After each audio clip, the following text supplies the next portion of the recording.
Hello class, today we will study our chapter number 2, Central Processing Unit, CPU. CPU is known as brain of the computer. Like a human has a brain, computer also has a brain, and its brain is known as CPU, and full form of CPU is Central Processing Unit. In this chapter, we will be studying working of computer system. First of all, we will study working of computer system. Then we will study the CPU, that is Central Processing Unit. And after that, we will study the functional units of CPU. CPU also has some units and we will understand their functions. First of all, we will start with working of the computer system. What we will start with? Working of computer system.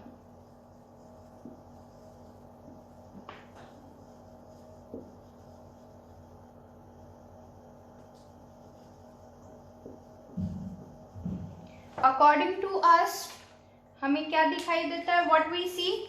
We see that we give input. What we give? Input. We give input. Computer processes it. What does computer do? Process. Computer processes it and gives us output.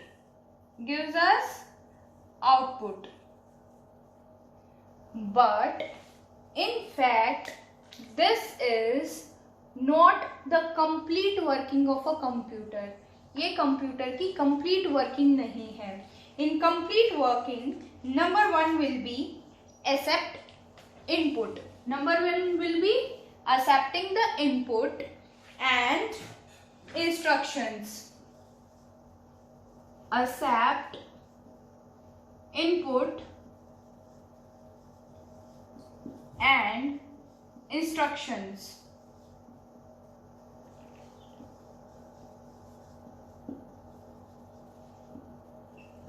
And input is accepted in the form of data. Input किस form में होता है? Data.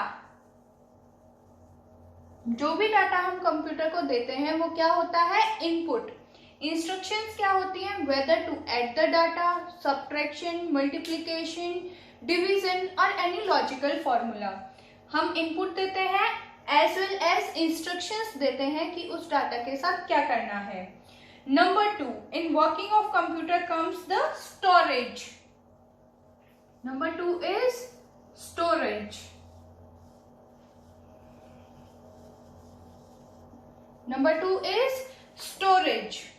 The process of saving data and instructions permanently is known as storage. What is storage? The process of saving data and instructions permanently is known as storage. Once again I am repeating, the process of saving data, वह process जिसमें कि data save किया जाता है. The process of saving data and instructions permanently save हो जाती है. उस process को क्या बोलते हैं? Storage. Data has to be fed into the system before the actual processing starts. हमें डाटा इनपुट करना पड़ता है एक्चुअल प्रोसेसिंग से पहले. अगर हम डाटा ही नहीं देंगे तो प्रोसेसिंग किस चीज पर होगी? It is because the processing speed of the CPU, it is so fast that the data has to be provided to the CPU with the same speed, and therefore the data is first stored in the storage unit for faster access and processing. This storage unit or the primary storage of the computer system is designed to do the above function. And storage unit performs the following major functions. Number 1, all data and instructions are stored here before and after processing. Intermediate results of processing are also stored here. अब हमने storage देखा. Storage क्यों जरूरी है? अब उसको मैं आपको एक नॉर्मल लैंग्वेज में समझाती हूँ. सीपीयू की स्पीड बहुत तेज होती है, उसको डाटा बहुत स्पीडली चाहिए होता है। जब हम उसको इनपुट देते हैं तो वो डायरेक्टली सीपीयू को नहीं जाता है, पहले कहाँ जाता है, स्टोरेज में जाता है। हमारी इंस्ट्रक्शंस और इनपुट दोनों पहले कहाँ सेव होती है, स्टोरेज में सेव होती है, उसके बाद वो सीपीयू के पास जाती हैं। क्योंकि सीपीयू की स्पीड बहुत तेज है, हम उस स्पीड से उसको डाटा नहीं दे सकते, इसीलिए हमारी इंस्ट्रक्शंस और डाटा पहले स्टोर होता है, उसके बाद सीपीयू के पास जाता है। बिफोर एंड आफ्टर, रिजल्ट के बाद भी हमें डाटा कहाँ से मिलता है, प्राइमरी स्टोरेज से। प्राइमरी स्टोरेज से हमें डाटा मिलता है।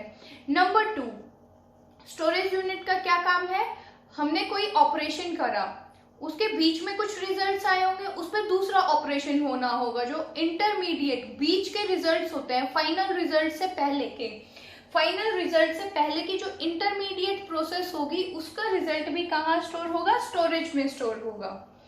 Next comes the third part, that is CPU, and full form of CPU is central processing unit. What it is? Central processing unit. You all know that central processing unit is known as the brain of the computer. It has millions and billions of transistors. There are many functions of the CPU. It carries out all the processing in the computer. सारी की सारी processing computer में कौन करता है, CPU करता है. सारी processing functions CPU करता है. Arithmetic calculations, logical functions, for example data comparison है, डाटा मैनिपुलेशन है, मैनिपुलेशन में कुछ भी हो सकता है, sorting of data in alphabetical order, in ascending order or in descending order, then combining the data, etc. These all are known as the functions of CPU. Computers calculator, computer का जो calculator होता है that is also a part of CPU, वो भी CPU का ही part होता है, and is known as arithmetical and logical unit of CPU. जो कंप्यूटर होता है उसको हम क्या बोलते हैं, arithmetical and logical unit of CPU. In some computers arithmetic unit is different and logical unit is different. उनको क्या बोलेंगे, AU, वैसे तो ALU एक साथ होता है. This is arithmetical and logical unit. What it stands for,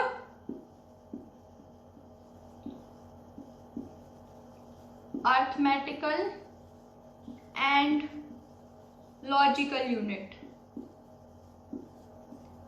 sometimes क्या होता है, अर्थमेटिकल यूनिट अलग होगी, लॉजिकल यूनिट अलग होगी. In that case it will be AU and LU, whereas ALU is combination of both arithmetical and logical unit. CPU holds the data and instructions which are in current use and therefore they are kept in the main storage or main memory.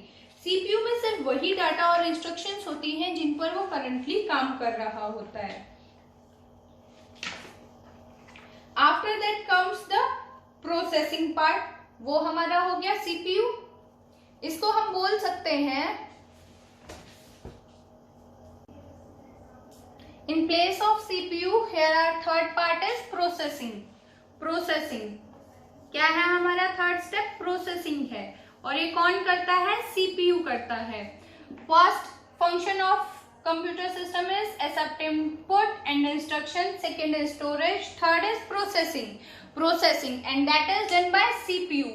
number 4 is processing के बाद क्या आएगा, data process होने के बाद हमारे पास क्या आता है, output. number 4 will be output.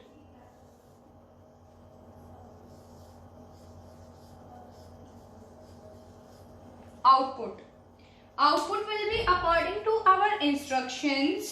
Output is the process. Output क्या होता है, output is the process of producing results from the data for getting useful information. Similarly, the output produced by the computer after processing must also be kept somewhere inside the computer before being given to you in human readable form. Again, the output is stored inside the computer for further processing. Output क्या है, output is the process of producing results. Output क्या है? वो process है जिसमें कि results produce किए जाते हैं। और ह्यूमंस को हमें आउटपुट मिलने से पहले उसको सेव किया जाता है, ताकि अगर उस पर कोई फर्दर कैलकुलेशंस होनी हो, फर्दर कुछ ऑपरेशंस होने हो, फर्दर कोई इंस्ट्रक्शंस उस पे हो, उसके में वो काम आ सके, इसलिए उसको सेव किया जाता है। और ह्यूमंस को देने से पहले human readable form is different and in computer language it has a different। Computer में किस फॉर्म में होगा डाटा? बाइनरी फॉर्म में, that is zeros and ones. But the output we get, हमें आउटपुट तो जीरोस और वंस में नहीं मिलता, वो किस में मिलता है? ह्यूमन रीडेबल फॉर्म में। इसीलिए आउटपुट मिलने से पहले वो सेव करा जाता है। After output number 5 is control। What is number 5? Control, CONTROL। These are the 5 functions। Number 5 that is control is the last part of the working of computer system। Control क्या है? What is control? Control the manner in which instructions and operations are executed। Controlling of all operations like input, processing and output are performed by control unit। It takes care of step-by-step processing of all operations inside the computer। अब control unit का क्या काम है कि step by step जो हमने instructions बोले हैं उनका स्टेप बाय स्टेप एग्जीक्यूशन हो। फॉर एग्जाम्पल, अगर आपको कोई बॉडमास का फॉर्मूला लगाना है तो आप स्टेप बाय स्टेप वर्क करते हैं। वैसे ही अगर आप कोई काम कर रहे हैं, कंप्यूटर को आपने कोई इनपुट दिया है, तो वो स्टेप बाय स्टेप एग्जीक्यूट करवाना किसका काम होगा? कंट्रोल यूनिट का काम होगा। प्रॉपरली वो प्रोसेस हुआ, प्रॉपरली आउटपुट मिला, ये सारे फंक्शंस कौन कंट्रोल करेगा? हमारा कंट्रोल यूनिट। ये हमारी थी working of computer. Now we will study CPU। Now next topic is CPU, that is Central Processing Unit। Full form of CPU is Central Processing Unit and it is known as brain of computer। Brain of computer। Question अगर आएगा what is the brain of computer, तो आप क्या बोलेंगे? CPU is the brain of computer।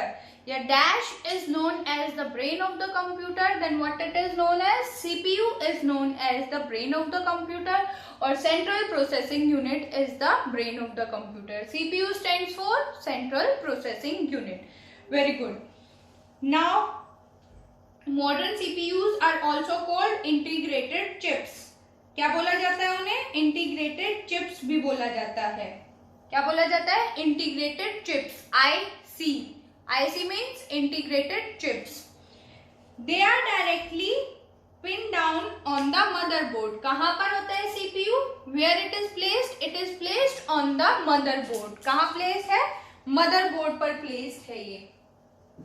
Functions of CPU पहले भी बताया, सारी अर्थमेटिकल और लॉजिकल जो फंक्शंस हैं वो कौन कंप्लीट करेगा? CPU। और किस ब्लॉक में कंप्लीट होंगे ये? ALU, arithmetical and logical unit। CPU holds in data and instructions which are current in use। जो currently use में है वो सारी instructions और data हमारा कहाँ होगा? CPU में होगा।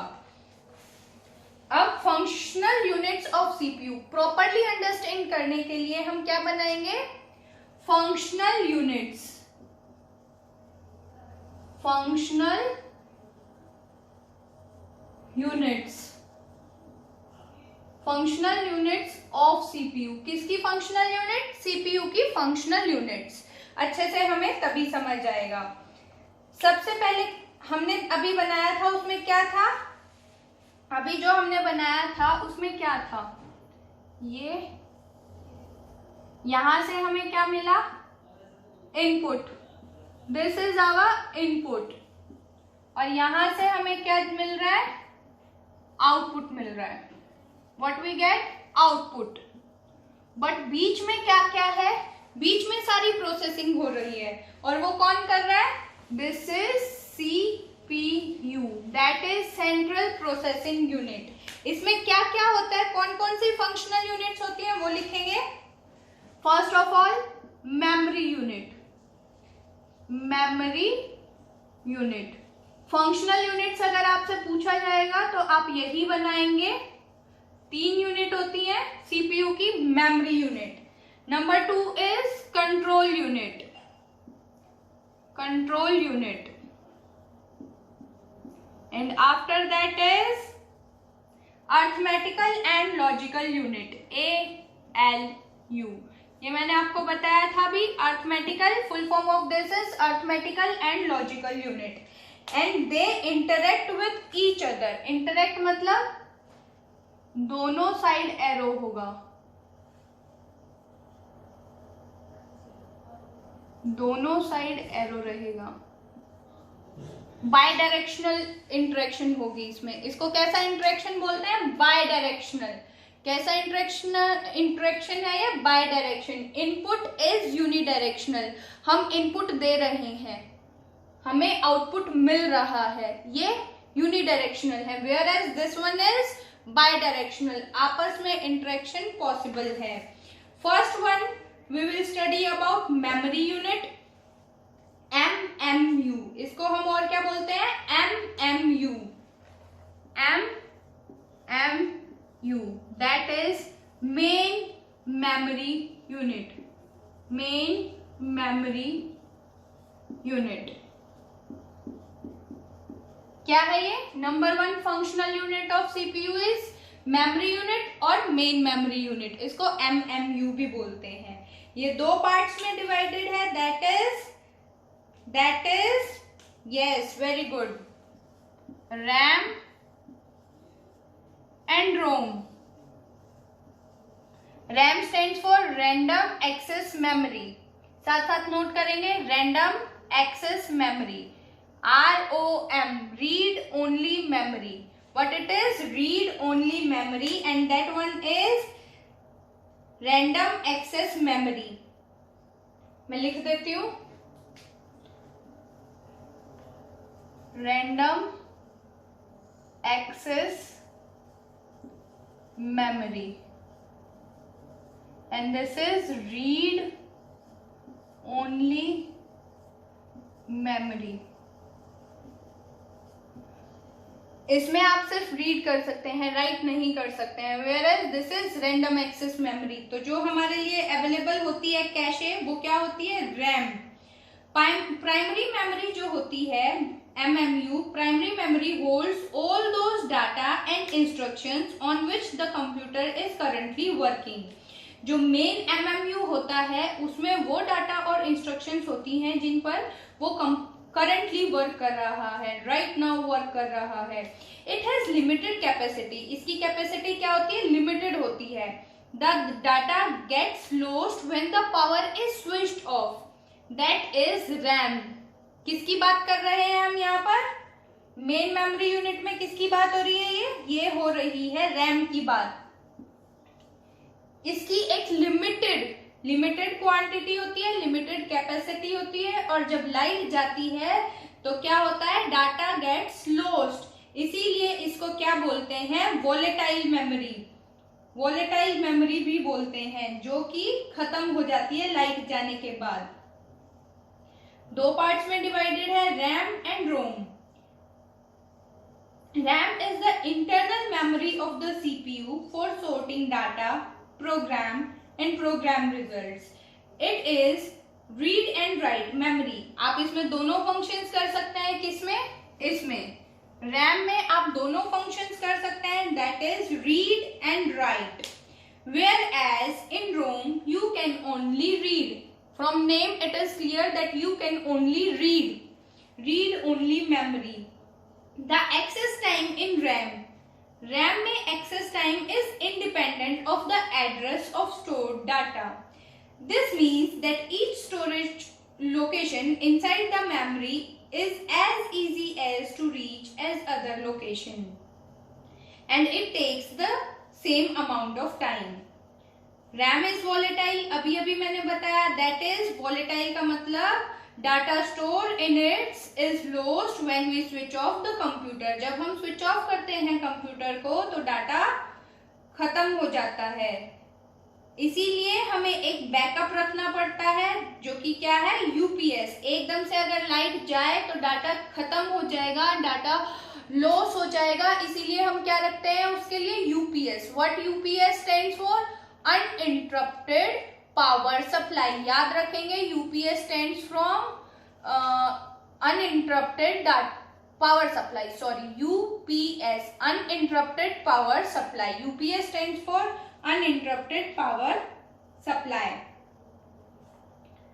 Further, RAM is also divided again into two parts. RAM को फिर से दो पार्ट में डिवाइड करा गया है, static RAM, that is SRAM, and dynamic RAM, that is DRAM.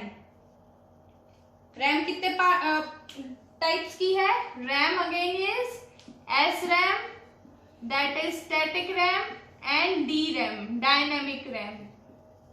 दो टाइप्स की रैम है। स्टैटिक मीन्स फिक्स, डायनेमिक मतलब जिसको चेंज कर सकते हैं, बढ़ा सकते हैं। स्टैटिक मीन्स फिक्स, जिसको बढ़ा नहीं सकते हैं। देन रोम हो गया। रोम इज नॉन वॉलेटाइल। रोम में जो भी डाटा है वो पावर ऑफ करने के बाद लॉस्ट नहीं होगा। इसमें क्या इंफॉर्मेशन होती है? Data stored in such memories is permanent. Bootstrap, this operation is referred to as bootstrap. जब हम किसी भी सिस्टम को ऑन करते हैं तो वो एक बूटअप प्रोग्राम रन करता है। वो कहां पर स्टोर होता है? सिस्टम के रोम में। वो एक रीड ओनली मेमोरी है। बूटअप प्रोग्राम को हम चेंज नहीं कर सकते हैं और जब भी लाइट जाएगी वो डिलीट भी नहीं होगा। Every time we turn on a system it boots up. It needs instructions to boot up which are written in ROM. One more example, we have automatic washing machines or microwaves that have panels, electronic panels, उन पे लिखा हुआ आता है that are ROM chips। वो क्या होती है? ROM chips होती हैं। उनके अंदर रीड ओनली मेमोरी होती है, आप उसमें कुछ एंटर नहीं कर सकते हैं। After that comes control unit. Second one is control unit. अब हम पढ़ेंगे control unit. Number 2 in this series is control unit. हमने 2 मिनट पहले अभी जब सीपीयू डिस्कस किया था उसमें कंट्रोल यूनिट नोटिस की थी। कंट्रोल यूनिट क्या है? जैसे नाम से ही क्लियर है, क्या करेगा? कंट्रोल करने का काम करेगा। क्या क्या चीज कंट्रोल करेगा वो अब हम लिखेंगे साथ साथ। All computer operations are controlled by control unit. क्या? सभी operations, all operations, whether they are arithmetical, logical और मैनिपुलेशन, सारे के सारे ऑपरेशंस को कंट्रोल यूनिट कंट्रोल करेगा। मशीन के अंदर जितने भी ऑपरेशंस होंगे, डाटा स्टोर करना, डाटा को प्रोसेस करना, स्टेप बाय स्टेप प्रोसेस करना। Control unit section directs the flow of traffic. यहाँ ट्रैफिक क्या होगा? ऑपरेशंस, कौन कौन से ऑपरेशन होने हैं डाटा पे, वो यहाँ पर ट्रैफिक है। And data, it also maintains order within the computer. ठीक है, कंप्यूटर के अंदर कौन सा ऑर्डर फॉलो करना है, कौन सा स्टेप बाय स्टेप ऑपरेशन होना है, उसको भी कंट्रोल यूनिट कंट्रोल करेगा। ये एक्सेप्ट करेगा इंफॉर्मेशन को in the form of programs. उसके बाद फेच करेगा इंफॉर्मेशन को, that is stored in the memory.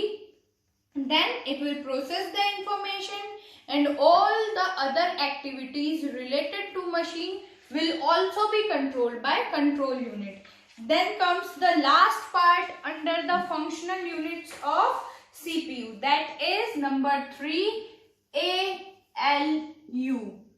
ALU क्या बताया था? Arithmetical and logical unit. Arithmetical and logical unit. कुछ सिस्टम्स में अर्थमेटिकल यूनिट और लॉजिकल यूनिट अलग होंगे, तो वो क्या होगा? AU and LU. ALU is one of the many components within computer processor. It performs mathematical, logical and decision making operations.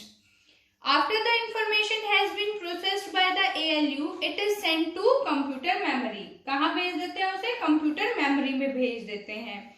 ये था हमारा चैप्टर.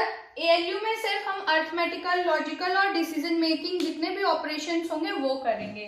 अब नोट करेंगे एक इम्पॉर्टेंट चीज. Who is the inventor of RAM? RAM किसने invent करी थी? RAM क्या थी? हमारी memory, random access memory, that is volatile in nature. ये कैसी है? वॉलेटाइल है नेचर में. दैट इज लाइट जाने पर इंफॉर्मेशन लॉस्ट हो जाएगी.